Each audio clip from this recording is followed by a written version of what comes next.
Bună și bun venit în această primă zi de anului 2026, este 1 ianuarie și acesta este nou canal pe care l-am început, Magda Art Space. Este gândit ca și un spațiu al meu în care voi face artă, doar artă, adică grafică, pictură, în toate mediumurile, ulei, acrilic, acuarelă. Acest canal a fost gândit ca și un loc în care să vă inspirați, chiar dacă nu aveți talentul de a picta.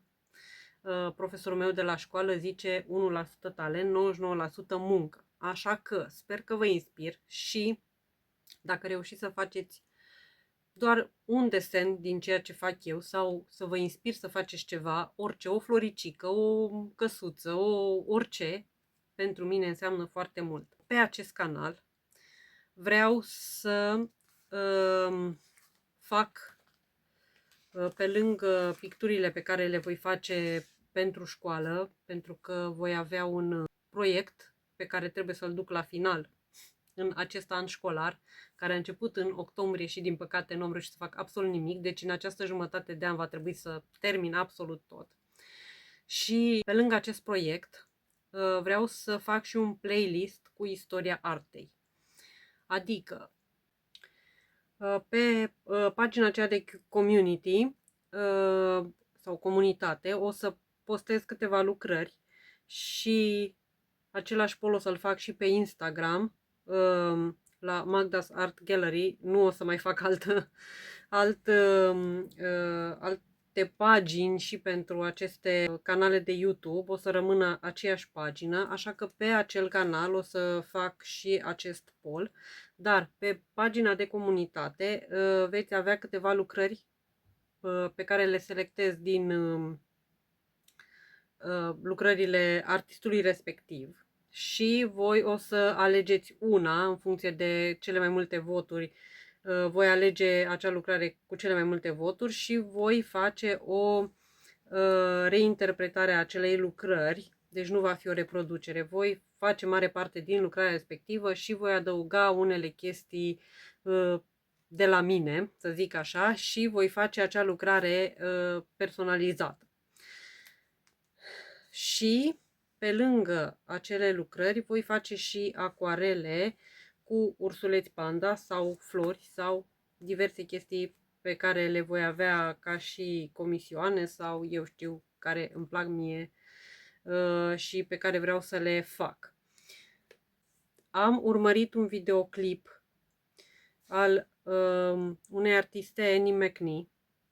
O să vă las link-ul în descriere și mi-a plăcut foarte mult ceea ce spunea de creativitate și faptul că în această lume trebuie să facem orice considerăm că este creativ, orice care să nu ne țină legați de toată această nebunie care este în jurul lumii, în toată lumea asta și m-a inspirat foarte mult chestia asta, așa că sper că veți face împreună cu mine. Nu o să fac lucruri foarte complicate. De exemplu, voi face mini-felicitări sau lucrări din acestea de artă, ceea ce va fi diferit de proiectul pe care îl fac. Dar dacă vreți să faceți împreună cu mine sau dacă vă inspir să faceți anumite chestii, mi-ar plăcea foarte mult să îmi dați un tag. O să vă las și Facebook-ul și Instagram-ul și ne putem auzi și acolo și aici. Da, cred că dacă mai este altceva, eu o să vă spun, dar deocamdată acesta va fi primul clip pe care îl voi posta pe YouTube, pe acest canal și pe lângă acesta vreau să fac o lucrare, pentru că de asta am și făcut acest prim video, ca un fel de rezoluție pentru 2026. Este o lucrare, o să vă las link-ul artistei pe care am urmărit-o și care m-a inspirat cu această lucrare. Și da, asta vreau să fac astăzi în acest prim video. să vedem ce o să iasă. Încă o chestie, toate lucrările pe care le vedeți pe acest canal vor fi pe site Magda's Art Gallery. O să vă las titlul site-ului tot așa în descriere, atât în descrierea videoclipului acesta, cât și în descrierea YouTube-ului, canalului de YouTube, și lucrările care nu vor mai fi pe site le voi pune ca și prezentare, dar vor fi ca și printuri, așa că dacă doriți puteți să le aveți ca și printuri. În clipul de astăzi vreau să fac o lucrare sau New Year Resolution, adică un fel de rezoluție pentru noul an, și o să fac ca un fel de felicitare sau un fel de postcard așa. Ceea ce m-a inspirat a fost videoclipul lui Xunani de pe Xunani Art. Practic este o hârtie împăturită în genul acelor fulgi de nea pe care îi facem iarna din staniol și respectă acest principiu de a împături hârtia și a picta pe fiecare din acele laturi ale hârtiei. Ea împarte odată hârtia, aduce colțurile ca să fie cât mai perpendiculare aceste margini. Eu am o hârtie dintr-un bloc de desen din acesta vechi pe care îl aveam când eram în școala generală cu 20 și 30 de ani. Și o să folosesc această hârtie care merge și pentru acuarelă și pentru acrilic și pentru sketching. Ok. Apoi, deci am împărțit-o odată în jumătate. O să tai chestia asta.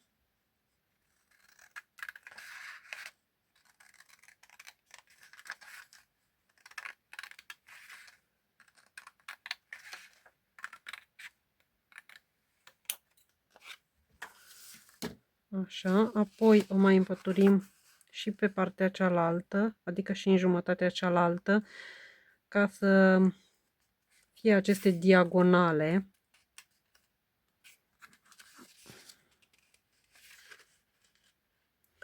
Trebuie suprapuse colțurile foarte bine. Ok.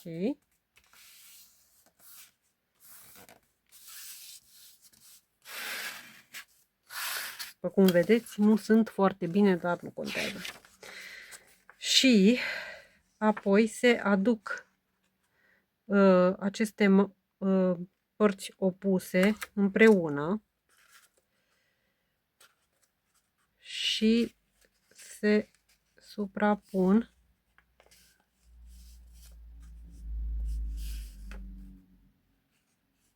aceste margini.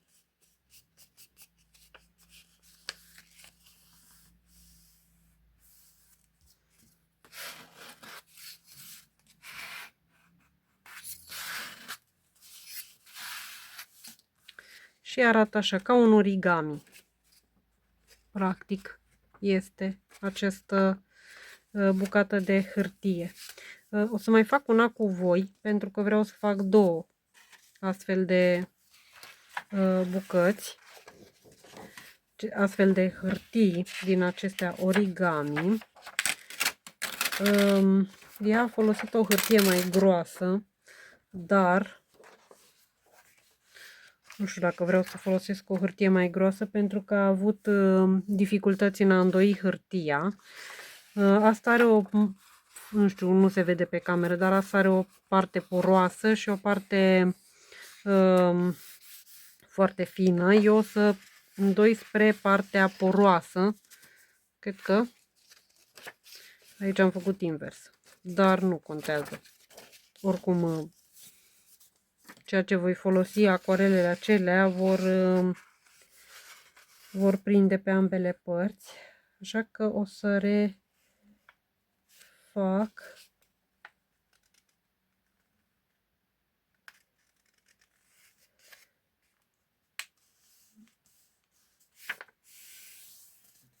aducem colțul pe diagonală, colțul exterior. Ok. Îndoim partea aceasta ca să ne fie mai ușor să tăiem și tot așa să fie drept.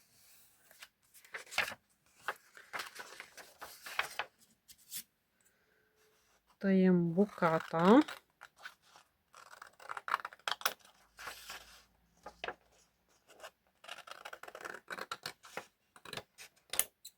Ok. Acum îndoim pe porțiunea aceasta, pe partea pe care am îndoit-o. Îndoim din nou.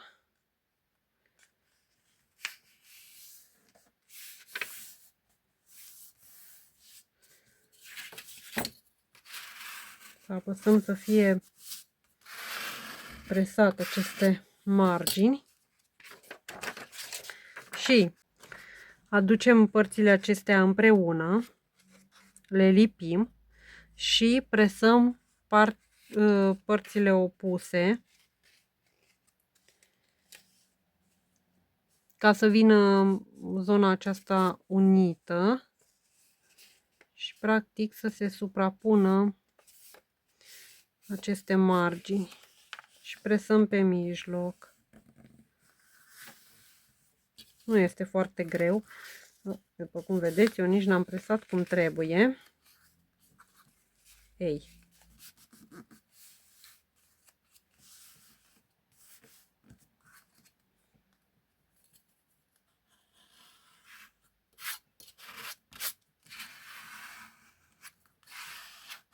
Ok. Am făcut un template cu o căsuță și așa ar veni. Dar aș vrea să fac un porumbel, pentru că tot am porumbei. Sau aș putea să fac un lăstunaș, pentru că am lăstunaș și în balcon. Dar o să fac un porumbel deocamdată. O să văd, poate un lăstunaș aici. Sau mă gândesc dacă o să fac un panda, dar o să văd cum. Singura chestie de care trebuie ținut cont atunci când desenăm este că toate aceste 4 părți ale acestui origami trebuie să fie unite aici. Deci va trebui să păstrăm cel puțin o margine ca să poată fi unită, să poată rămâne cele 4 părți unite. Așa că voi începe cu ciocul.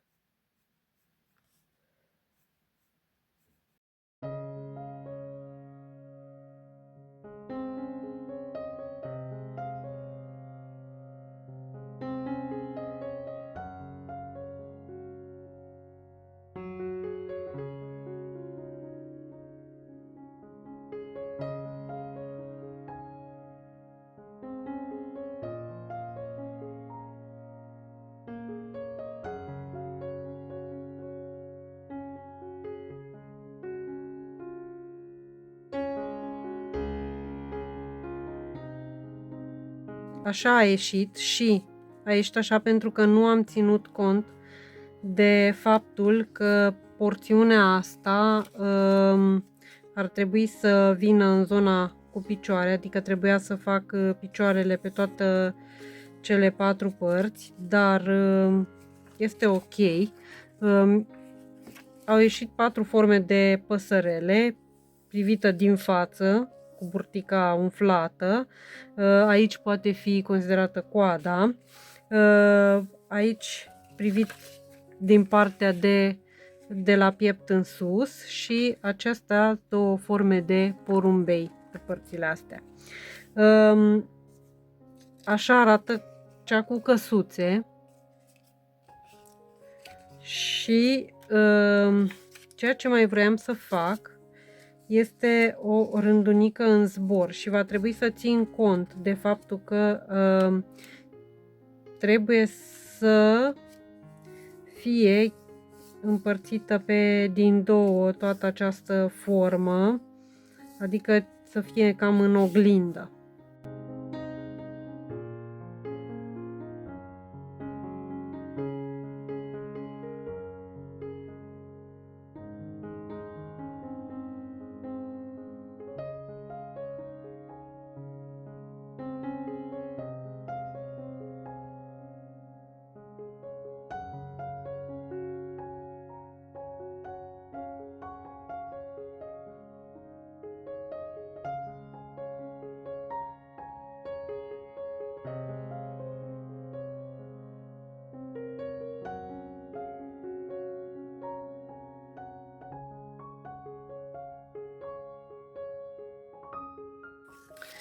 Acum arată așa cum trebuie, pentru că am respectat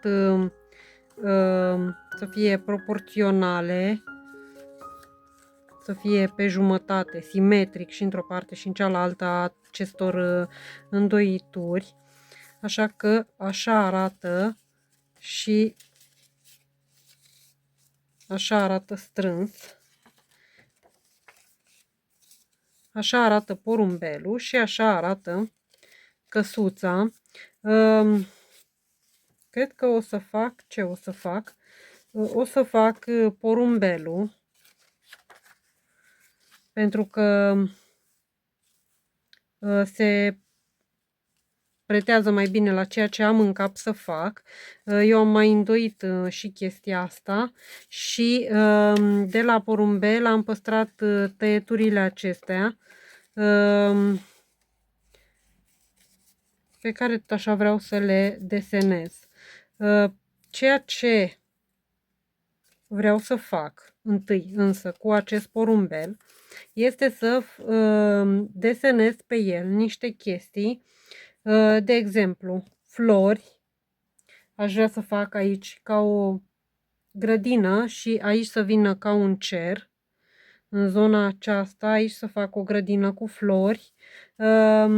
Aici eventual un stol de porumbei sau o să văd ce îmi vine în cap. Și pe fiecare să fac câte ceva, însă vreau să și scriu anumite rezoluții pe care vreau să le păstrez anul acesta. De exemplu, să fiu mai prezentă în ceea ce fac și să mă focusez mai mult pe mine. Așa că o să caut două citate, pentru că unul vreau să-l pun ori aici, în funcție de cât de mare va fi, și unul pe unul din acești doi porumbei. Așa arată ce am făcut. Aici am făcut un aparat foto pe care am scris focus și aici am scris pitch, care e numele fotografului din MNT și are scris pe mână focus ca să se focuseze pe ceea ce face. Aici am făcut o căsuță cu o pădure de flori, o să mai adaug flori, dar în timp ce pictez. Aici am scris art, pentru că pe asta vreau să mă focusez în acest an și am schițat o acuarelă, pensulă, creion, aici un curcubeu pe care e făcut cu această pensulă. În jurul acestui cuvânt art am făcut un soare și aici un tub de culoare. Și aici am făcut o fetiță ciupercuță și poate o să mai fac ceva ciupercuțe pe aici și cam atât. Iar acum, pentru că el trebuie să se închidă și pe partea aceasta o să văd care vreau să fie fața. Sau poate pe amândouă o să fac ceva abstract. Ceva ce va merge foarte repede, așa că nu o să stau să mă chinui la el. Dar o să încep să pictez chestia asta și apoi mai vedem.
Am dat peste toate un strat de culoare, o să aștept să se usuce, dar peste unele zone am mai accentuat, am colorat și căsuța, însă o să vin cu un strat mai închis de culoare și o să fac contururile florilor la căsuță, la cam tot ce este așa desenat cu creionul și am început să fac aici, după cum vedeți, la această inimioară, iar în unele zone, de exemplu, acest aparat de fotografiat o să-l conturez cu negru și apoi o să intervin cu acrilic alb la final. Acesta este de la Leo Franche Bourgeois. Îmi place foarte mult albul acesta și o să intervin cu alb și o să dau unele lumini ca să scot în evidență ori frunze, aici la focus, o să văd unde mai intervin. Aici deocamdată mai am foarte mult de lucru, este primul strat doar. Aici îmi place mult cum a ieșit iar acest soare care cade. Încă mai vreau să dau un strat de culoare și o să dau culori și pe scris, dar încă nu știu ce culori și am așteptat să usuce soarele acesta ca să nu se întineze. Uneori unde nu am avut răbdare, după cum bine se vede și aici și pe aici sau o mai intrat culorile unele între altele, dar asta este. Așa că o să încep să-l termin pe acesta, pentru că sper că până voi reuși să fac contururile la toate, la flori, la inimioare și așa, o să se usuce și floarea aceasta mai mare și o să pot să intervin peste ea.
Așa arată.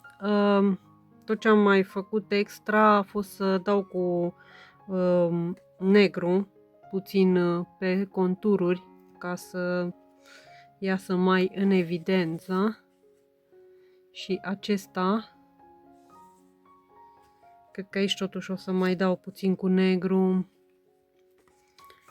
Și cred că o să mai dau acum cel puțin așa pe contur.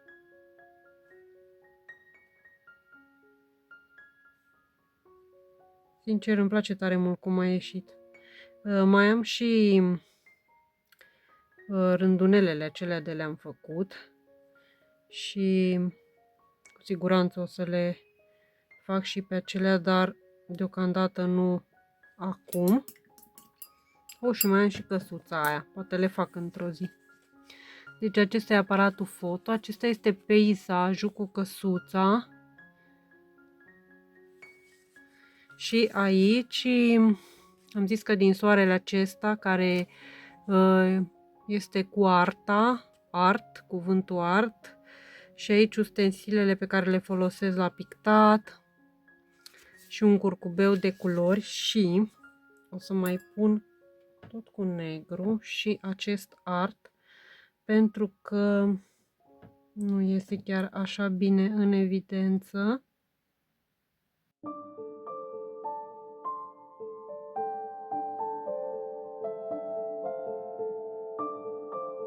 Și așa arată.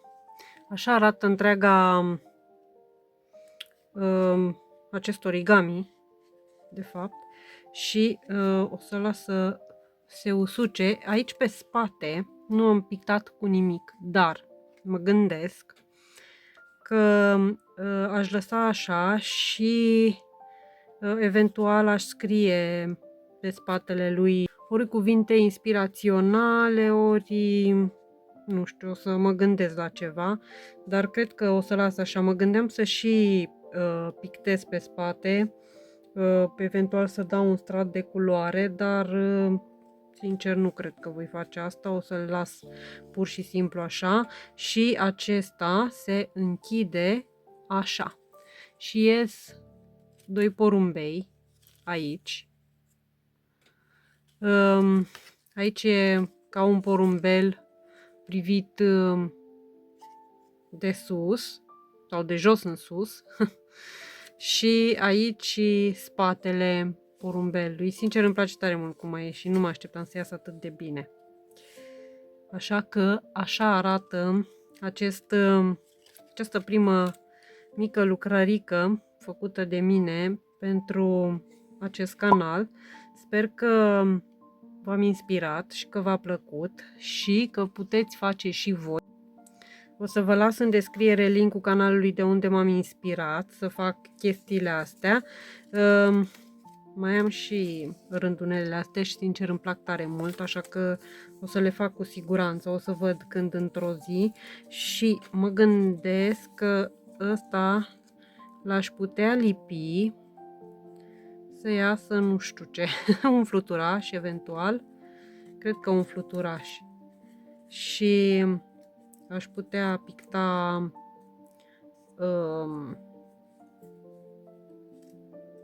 aceste aripi, să le zic așa, și să văd ce o să pun pe mijloc ca să arate chiar ca un fluturaș. Iar căsuța asta o să văd și asta cum o să o pictez, dar sincer foarte, foarte relaxant să faci asta.